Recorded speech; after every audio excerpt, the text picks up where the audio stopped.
Berlin, April 1945. The city was a furnace. Above, artillery thunder rolled through smoke-filled streets.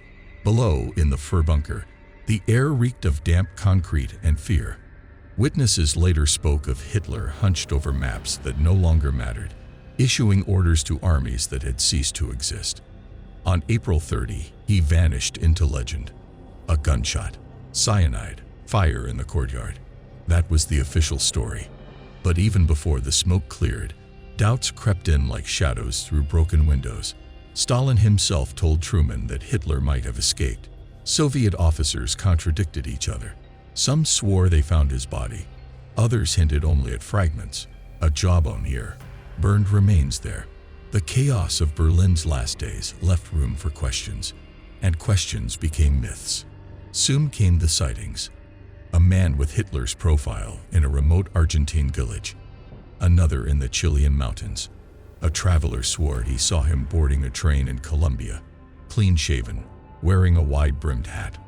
The FBI kept files on them all, page after page of witnesses claiming the war's most wanted man had slipped through history's fingers.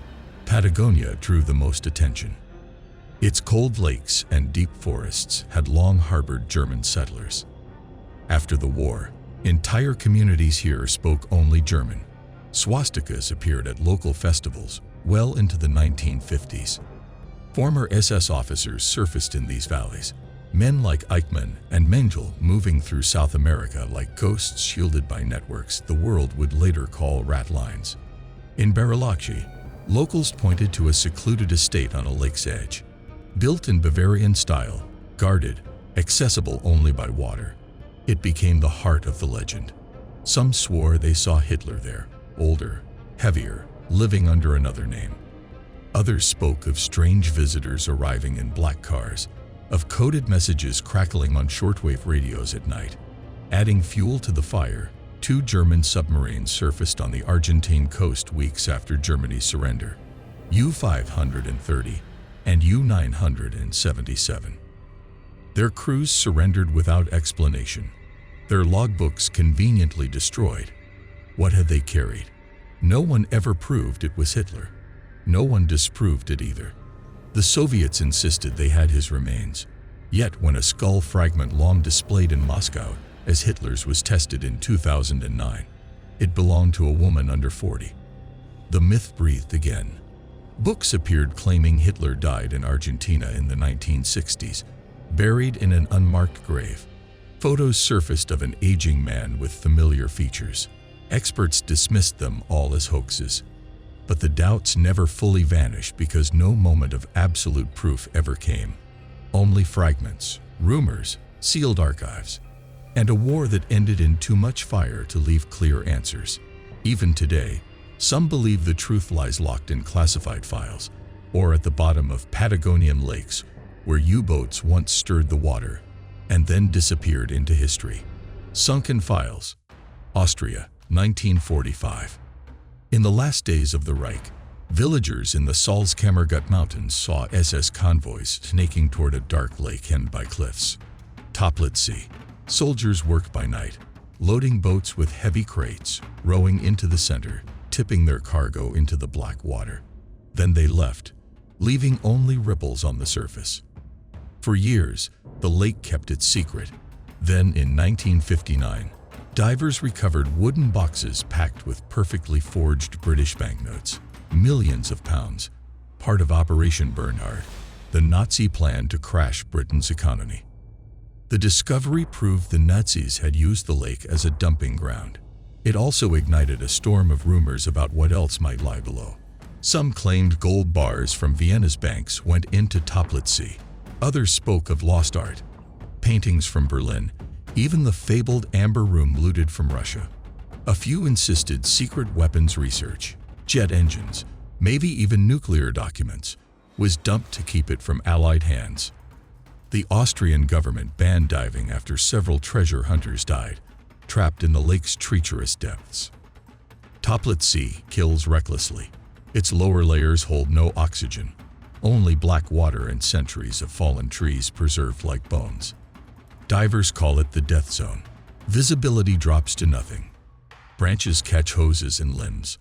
More than one diver vanished chasing Nazi gold, their bodies found later among the sunken trunks, air tanks empty, hands clawing at nothing.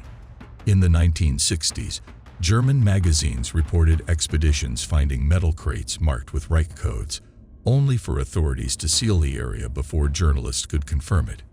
Military officials claimed safety concerns. Conspiracy writers claimed a cover-up. Sonar scans decades later showed strange shapes under layers of mud and wood. Some said they were crates. Others whispered of a small submarine sunk in the lake, its mission unknown.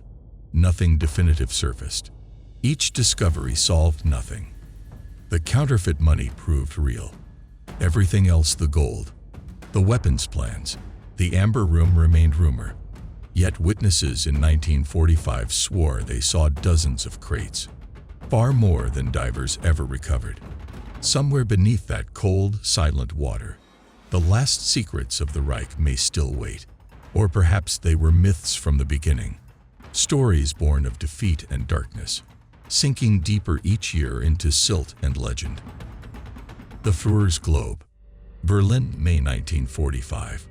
Among the ruins of the Reich Chancellery, soldiers hunted trophies.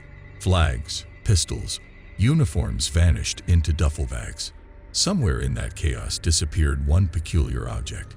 Hitler's massive office globe, nearly 5 feet across, built by the Columbus factory of Berlin, its continents painted in delicate colors, its borders frozen at the height of Nazi ambition.